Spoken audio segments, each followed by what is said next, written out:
UN Security Council Resolution 1244 of 1999. The status neutral role of the United Nations Interim Administration Mission in Kosovo is paramount in the process of coordination of the international presence and the stabilization of the situation in the southern Serbian province. I would like to point out also on this occasion that UNIC's strength and presence and role are of particular importance for the Republic of Serbia and especially for the Serbs and other non-Albanians living in Kosovo and Metohija, all the more so in view of the confidence and trust that they have in the mission. Serbia expects that UNIC will continue to carry out its mandate under United Nations Security Council Resolution 1244 of 1999.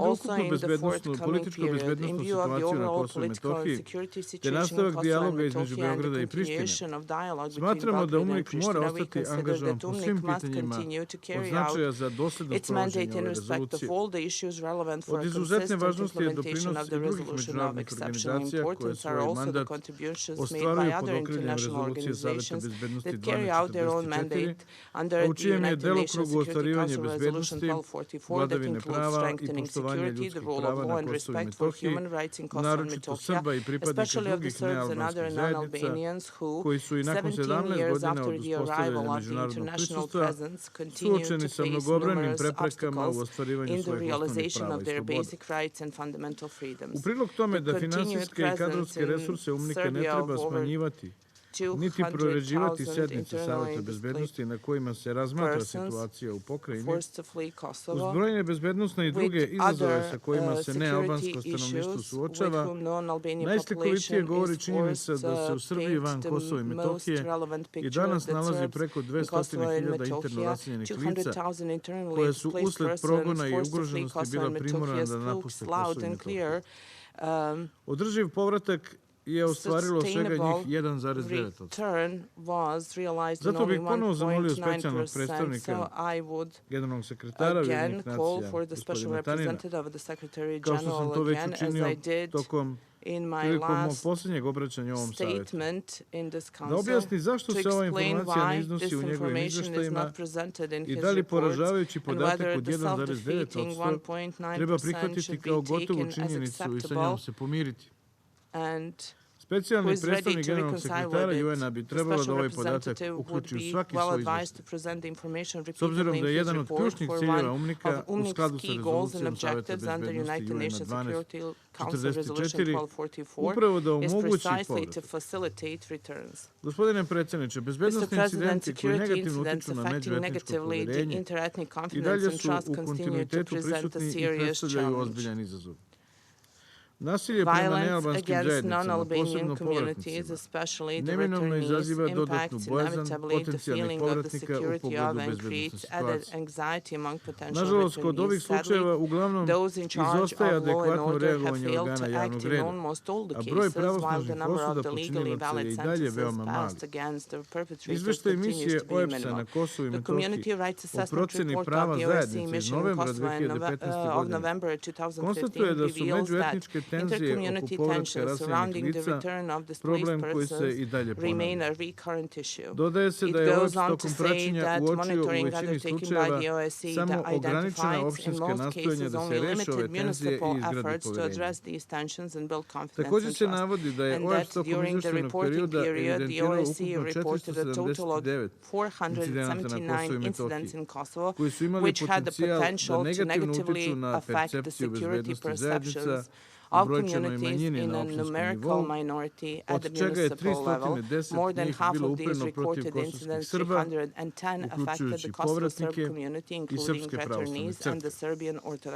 Konstatuje se da su ovi incidenti varirali od krađa, verbalnih uvreda i teškog oštećenja i bespravnog zauzimanja imovine, uključujući lokalitete kulturnog nasleđa i groblja, do potpirivanja mržnje i agresivnog nacionalizma, fizičkih napada i zastrašivanja.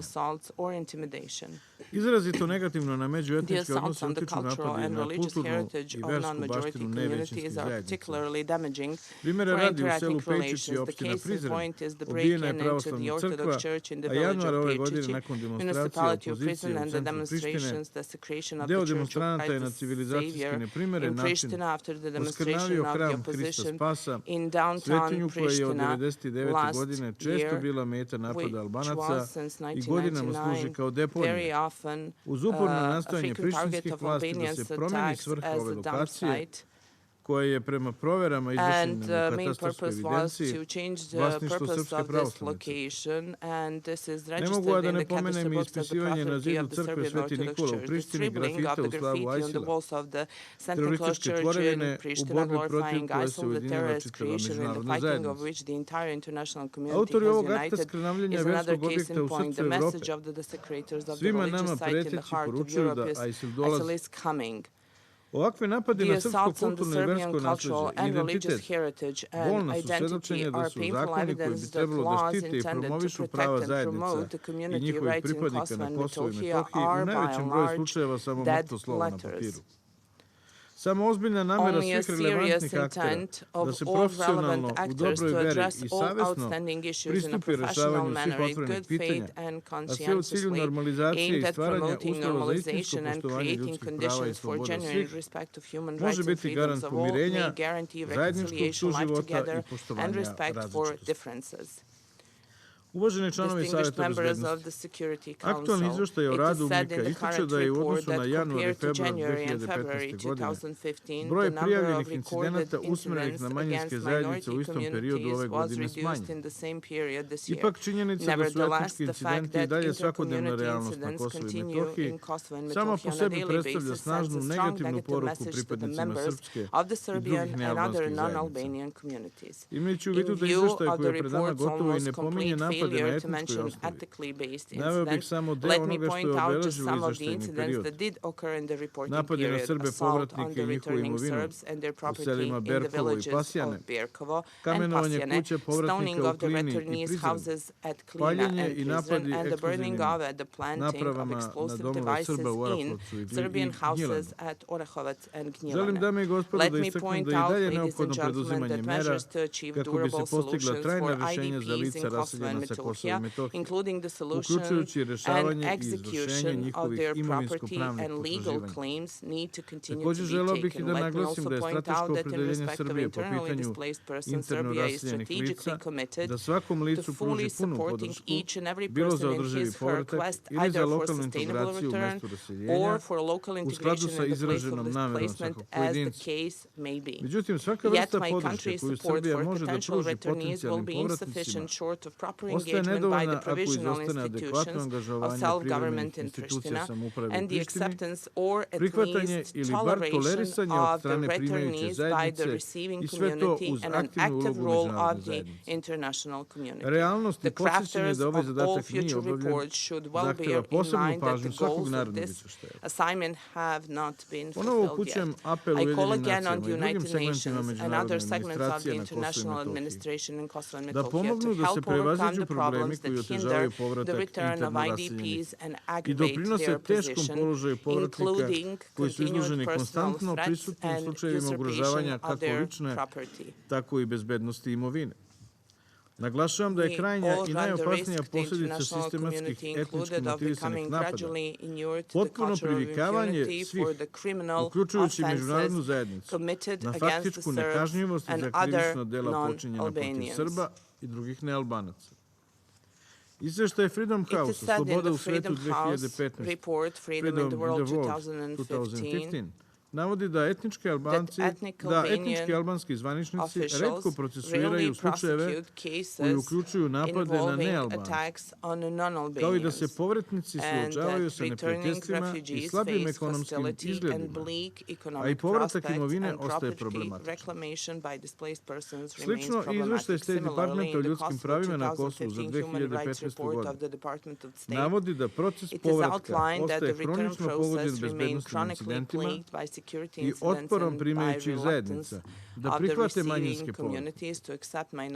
Odsustvo bezbednosti i marginalizacija povratnika često obeshrabruju povratak. Također, i izveštaj Evropske komisije o napretku Kosova zaključuje da vlasti na lokalnom i centralnom nivou nisu uradile dovoljno da olakšaju povratak i reintegraciju izbjeglica i interno raseljenih lica.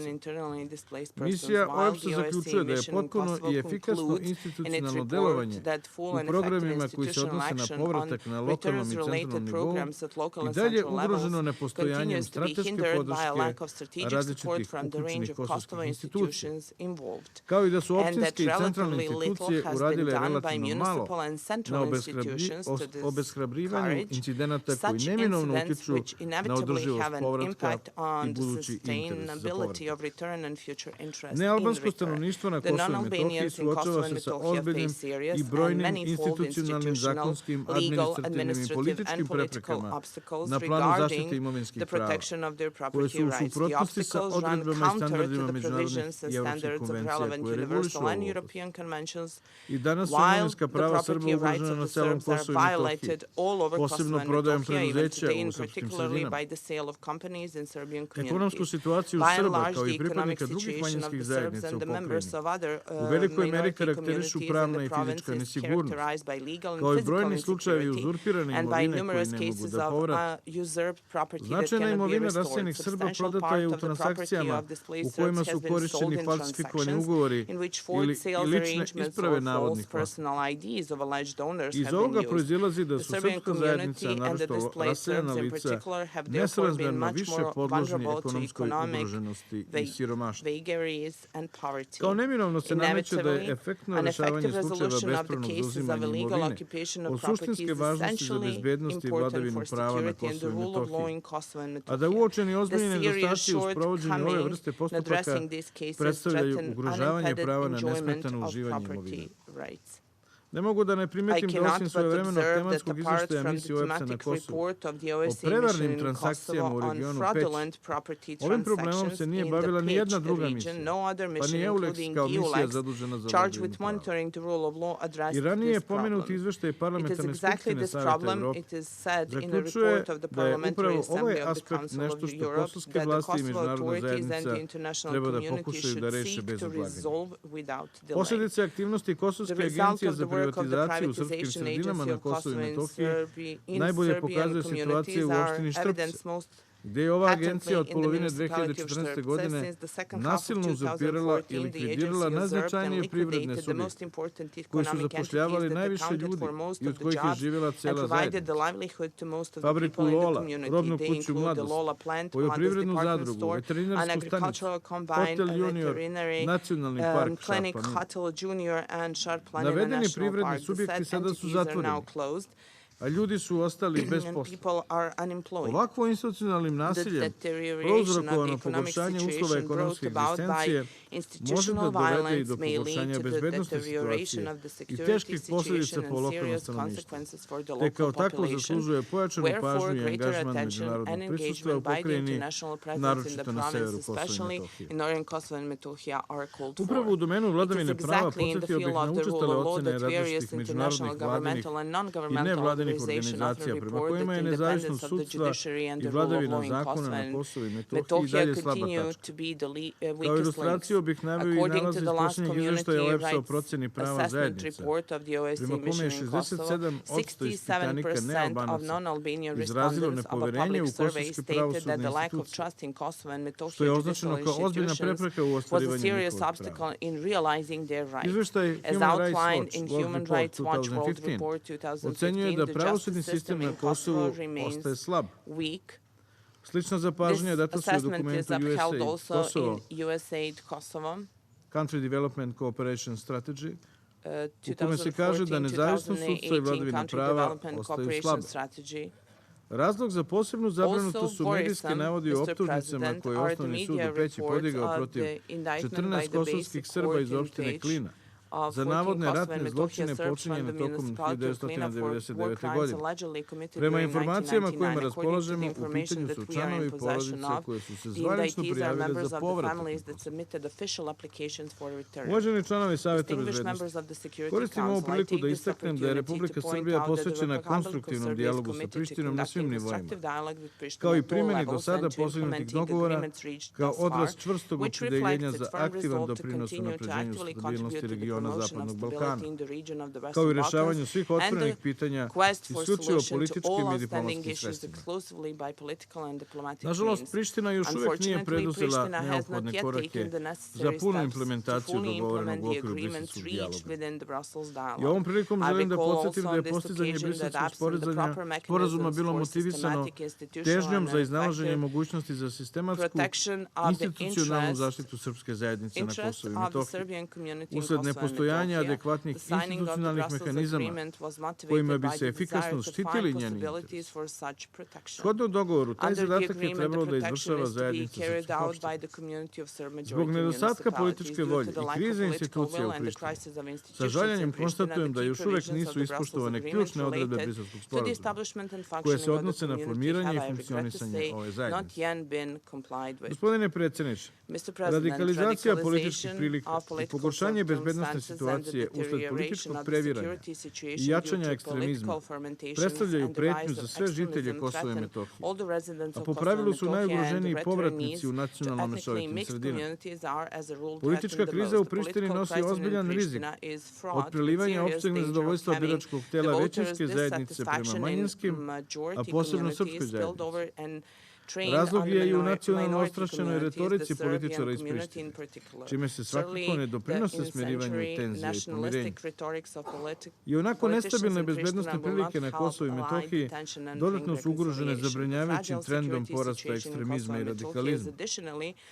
Prema podacima iz januara 2016. godine, oko 300 kosovskih Albanaca i 36 Albanki pridružilo se borcima Islamske države u Siriji. To je procentualno najveće prisustvo stranaca u redovima takozvane Islamske države u odnosu na broj žitelja sa teritorije porekla.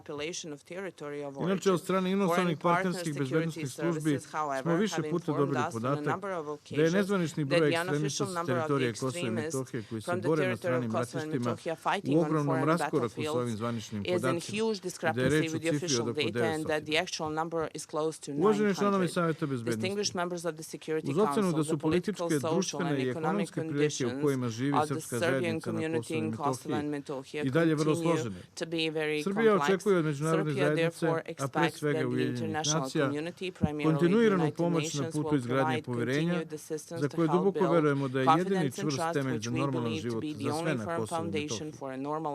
Smatramo da posvećenost evropskim integracijama predstavlja glavnu pokretačku snagu normalizacije odnosa Beograda i Prištine.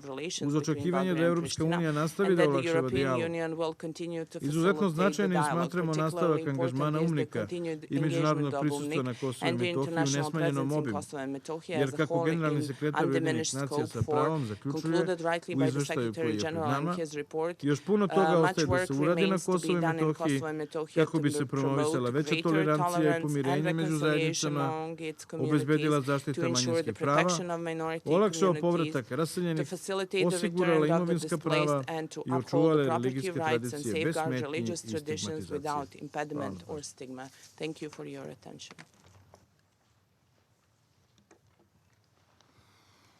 أشكر معالي السيد داتيتش على بيانه. أعطي الكلمة الآن إلى السيدة فلورا تشيتاكو فلتتفضل. Thank you very much. Honorable Mr. President, honorable members of the Security Council, honorable Special Representative of the Secretary General, ladies and gentlemen. It is with great honor and pride that I speak in front of you today. I am honored because this chamber has been a venue of many important discussions that led to the freedom of my country. I am proud because these last weeks have proven that Kosovo is on an irreversible path towards being embraced as an equal member of the big family of the free nations of the world. I belong to a generation that has gone through the worst, witnessed genocide, massacres, rape, exclusion, and discrimination. My generation has still very fresh memories of the time when we were denied education, when our schools were closed, when walls were built to divide the privileged minority and discriminated majority, when we were denied access to the public space, when we were denied the right to play. We still have very fresh memories of our youngsters being beaten and arrested by the Serbian police just because they were playing football. But I am also fortunate enough to belong to a generation that has witnessed the birth of our state, a generation that defied all odds. We are a generation that struggled to exist, however, witnessed what was considered impossible become possible. Our resilience was tested, fought, defied. However, we succeeded, not because we had the power, but because we were right, because we dared to dream, and we had hopes. Hopes to be equal, hopes to be free, hopes to play. It is my pleasure to inform you that these are no longer hopes. We are equal, we are free, and we will play. Last week, Kosovo was accepted in International Federation of Football Associations and Union of European Football Associations. This is a great victory for equality. This is a great victory for the sports. Once more, this is a testimony that sports has no boundaries and talent has no boundaries. We are proud that our young talents will no longer feel isolated and excluded. We are proud that overwhelming majority of FIFA and UEFA members supported our cause. Nevertheless, it is disturbing to see our northern neighbor Serbia's outrage by all this wonderful news. While our federation's president, Mr. Fadil Vokri's dream was to bring people together through football, his homologue from Serbia was delivering a politically loaded statement saying that we could only dream that their fight is over and our UEFA membership is definite. Furthermore, Serbian Prime Minister stated that they will fight, and they will fight fiercely to reverse the decisions made in UEFA. Ladies and gentlemen, Serbia still wants to deny our kids' rights to play, our youth to feel equal, to compete, and to excel. I have only one message for them: live and let live. Kosovars deserve a chance, and when they are given a chance, they don't shy us out. They shine. They come home and make us all proud, just like my Linda Kelmendi did last month, re-winning the European Golden Medal in judo. We are appalled by the statements made by Serbian officials last week. Instead of remorse and apology for denying generations of Kosovars their right to play and compete, we hear rhetorics that belong to the last century. While young Serbian sportsmen and women excel in different sports, the Serbian government wants to deny the same right and privilege for Kosovo young people. Kosovo being accepted in UEFA and FIFA takes nothing away from anyone. It simply makes possible for Kosovo citizens to show their amazing talent to the world equally as the rest. Honorable members of the Council, another important achievement for Kosovars was the recommendation of the European Commission to grant a visa-free travel to the EU, allowing strengthening business, social, and cultural ties between European Union and Kosovo. Kosovo institutions had to work hard to reach this goal. We were given 101 criteria, twice as more than the rest of the Western Balkan countries. But hard work did pay off at the end. This is yet another reason for us to feel equal. We grew up as a generation being treated as a second-class citizens in the former Yugoslavia. We are now equal citizens of the European continent, sharing the same space and the same opportunities to travel. For us, this has an added value, as 1/3 of our population already lives in European countries.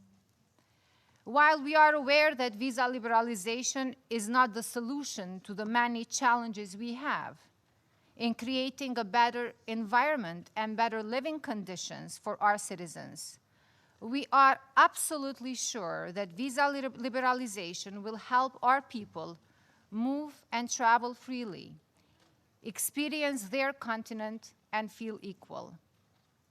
Kosovar institutions and all political parties in the government and opposition worked hard and supported this objective. While our political class has their obvious disagreements, there is no division on our fundamental strategic orientation and aspiration for Euro-Atlantic integration. Our path towards European integration was sealed 1st of April, when Stabilization and Association Agreement between Kosovo and EU entered into force. As High Representative Mogherini said, this agreement opens a new phase in Kosovo-EU relationship and represents an important contribution to peace, stability, and prosperity in Kosovo and the region at large. Honorable Mr. President, honorable members of the Council, while we celebrate these great achievements, and Kosovars have many reasons to feel proud, there are families in Kosovo that are still mourning, for whom the war never ended. These are the families of the missing people, as is Ms. Cherkezi.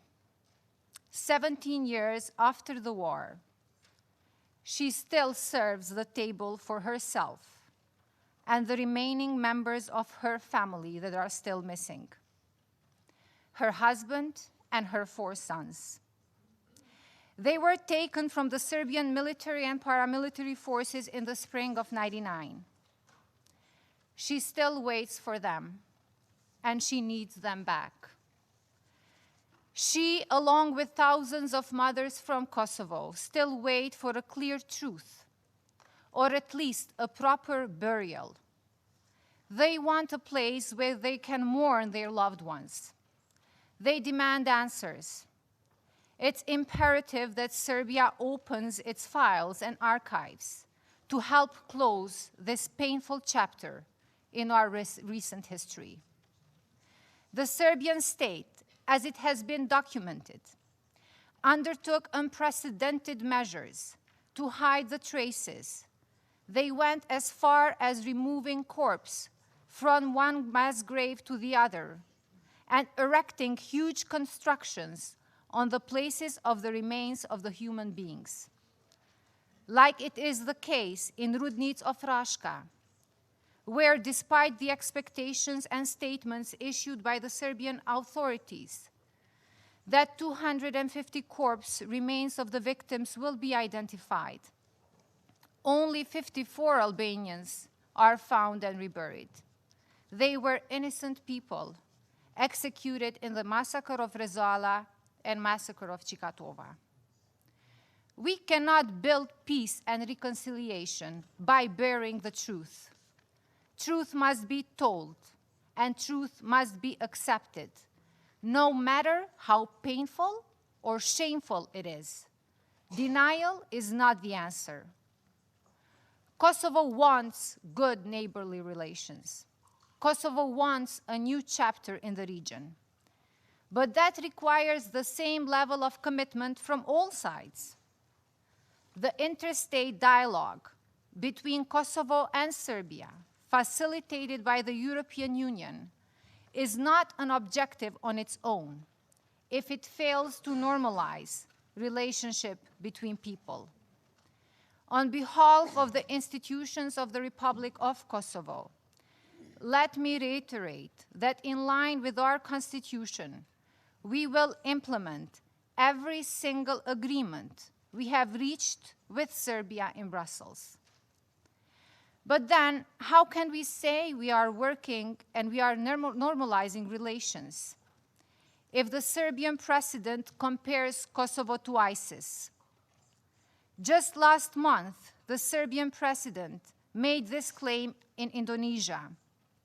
And this was not the first time such a comparison was made. Now, allow me to state loud and clear. Kosovo is a European country that aspires to become an EU member. We share the same values, and most importantly, we share the same aspirations with the rest of Europe. Trying to label us for something we are not, trying to portray us as a nation that has no European cultural identity, it's not only inaccurate, it is also unworthy of a country that is an EU candidate. Quite the contrary is true. Kosovo is an active partner of the global coalition of nations countering ISIS. Since the beginning, we have aligned to the United Nations Security Council provisions and adopted the legislation on prohibition of joining the armed conflicts outside the state territory. We have put in place the right mechanisms, legal acts, and strategies countering violent extremism. We have gone way beyond words. Tens of NGOs that fed radicalizations were shut down. After large numbers of arrests, including imams, people are in trials for sowing intolerant attitudes and influencing vulnerable people. And in this current year, no single Kosovar joined ISIS. Kosovo sees ISIS as a common regional threat, a threat for Kosovo, for Serbia, and the rest of the Balkans. But unfortunately, terrorism is not the only threat we face. Keeping alive Milosevic's dream, hate speech, and rhetoric is equally dangerous. Kosovo has never been, and Kosovo will never be, a source of hatred towards the others, or a source of destabilization. We are Europeans, not only by the mere fact that we live in the European continent, but we are Europeans in ideals and aspirations. There is a strong commitment from all levels of our institutions, all parties and civil society, to combat this global threat. You should only visit Kosovo and witness firsthand how proud we are of our multicultural and multi-religious society. We are a secular republic that has become a champion in the region for interfaith dialogue. You will find in Kosovo many cities where mosque, the Catholic, and Orthodox churches share the same yard. But unlike our northern neighbor, we will never use or allow the religion to divide and incite hate. You should only visit Pristina, and you will see the biggest asset we have, our youngsters, a generation that, unlike mine, that dreamt to survive, feel free and equal. They want to excel. They want to innovate. They want to compete. and contribute. Visit Innovation Center of Kosovo in Pristina, and you will find young women and men that through science and research develop startups and much more, aiming to solve global problems. This is the strong Kosovo innovation community, oriented towards the future, based on knowledge and new technology, which started to be recognized widely by international community and started to be awarded for their excellence. Visit Kosovo and you will see hope, but a different kind from the one my generation had, a better one, an enthusiastic generation of hope and desire to excel and contribute to the community and to the world. Of course we have problems, just like any newborn. We still have to work hard to strengthen the rule of law, fight corruption and organized crime. Some very important steps were taken recently. In terms of legislation, with the law on electronic procurement, and in concrete steps with the arrestment of more than 50 people, including high-level officials involved in organized crime. We are fully aware of the challenges that lie ahead of us, and we commit to address all of them. It is our duty as a generation to leave behind not only a free and independent Kosovo. We are aware that independence and freedom are not self-sufficient. They are just preconditions for creation of other values. Our duty is to leave behind a Kosovo that is more prosperous, in peace with all its neighbors, and an active